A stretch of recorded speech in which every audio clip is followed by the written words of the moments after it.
जब रावण ने सीता जी का अपहरण किया था तब वो उन्हें लेके लंका गए थे और वहीं पे ही अशोक वाटिका नाम की एक जगह है जहाँ पे उन्होंने सीता जी को 11 महीने और 14 दिन के लिए रखा था। और आज भी श्रीलंका की एक रिजॉर्ट सिटी नुवारा इलिया के पास सीता इलिया में अशोक वाटिका मौजूद है।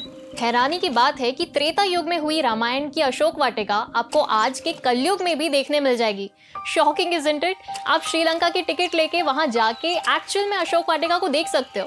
और सिर्फ यही नहीं, ऐसा एक फैक्ट श्रीलंका की मिट्टी में भी पाया जाता है। कहा जाता है कि जब हनुमान जी सीता जी को लेने लंका पहुंचे थे तब उन्होंने पूरी लंका को आग लगा दी थी। और आज भी जहां पे कहा जाता है कि रावण की लंका हुआ करती थी वहां की मिट्टी काली है as compare to other areas of Sri Lanka. Actually मिट्टी का रंग काला तब होता है जब हजारों साल से ऑर्गेनिक मैटर डीके हो जाता है और सॉइल हाई टेम्परेचर कंडीशंस में रहती है। तो शायद ये कहना गलत नहीं होगा कि हनुमान जी ने सच में रावण की लंका को आग लगाई थी। जैसा कि रामायण में बताया गया है कि हनुमान जी को अपने शरीर के आकार को बड़ा या छोटा करने का और हवा में उड़ने का वरदान प्राप्त था। तो श्री राम जी के आदेश अनुसार सीता जी को ढूंढने के लिए हनुमान जी ने एक विशाल रूप धारण किया था और लंका के समुद्र तट तक पहुंचने के लिए उन्होंने एक लंबी छलांग लगाई थी। ऐसा कहा जाता है कि हनुमान जी का ये विशाल रूप इतना ज्यादा बड़ा था कि उनके छलांग लगाने पर जमीन पर गड्ढे पड़ जाते थे। और आज भी श्रीलंका के अशोक वनम में आपको हनुमान जी के पैरों के निशान देखने को मिल जाएंगे। ये निशान कहीं पे बड़े और कहीं पे छोटे मिले।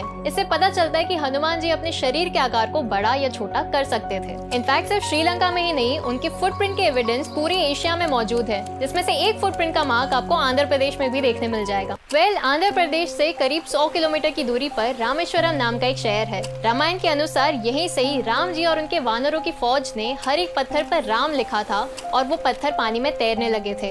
उन्हीं पत्थरों को मिला के राम सेतु ब्रिज बनाया गया था जिसपे चलकर वो लंका तक पहुंचे थे। और आज भी आपको उसी तरीके के तैरने वाले पत्थर रामेश्वरम के कोस्टल रीजन्स में देखने मिल जाएंगे। कई आर्कियोलॉजिस्ट का ये मानना है कि ये प्यूमिस रॉक्स होते हैं, जो कि ऐसे टाइप के पत्थर होते हैं जो वॉल्केनिक इरप्शन से बनते हैं और वो इनहेरिटेंटली पानी में तैरते हैं। पर सोचने वाली बात तो ये है कि प्यूमिस रॉक्स ऐसी जगहों पे मिलते हैं जहाँ पे आसपास वॉल्केनिक इरप्शन हुआ हो, और रामेश्वरम के कोस्टल रीजन में वॉल्केनिक इरप्शन होने का कोई सबूत नहीं है। नासा ने राम सेतु के रिगार्डिंग एक एविडेंस दिया था। नासा शटल ने एक मिस्टीरियस ब्रिज की इमेज रिलीज की थी जो कि कभी इंडिया और श्रीलंका को एक दूसरे से कनेक्ट किया करती थी। उस इमेज के अकॉर्डिंग वो ब्रिज 30 किलोमीटर लंबा था। नासा ने ये तक कहा था कि जिस तरीके का उस ब्रिज का कंपोजिशन और कर्वेचर है वो साइंस और फिजिक्स के लॉज के अगेंस्ट है। अगर आप गूगल मैप्स के सैटेलाइट फंक्शन या फिर गूगल अर्थ की हेल्प से इसे स्ट्रेच करके देखोगे तो आपको ये एविडेंस वाकई में दिखाई देगा। है ना कमाल की बात? अब रामायण एक सच है या सिर्फ एक कहानी, ये तो मुझे नहीं पता, पर रामायण से सीखने के लिए डेफिनेटली बहुत सारी चीजें मिल जाती हैं।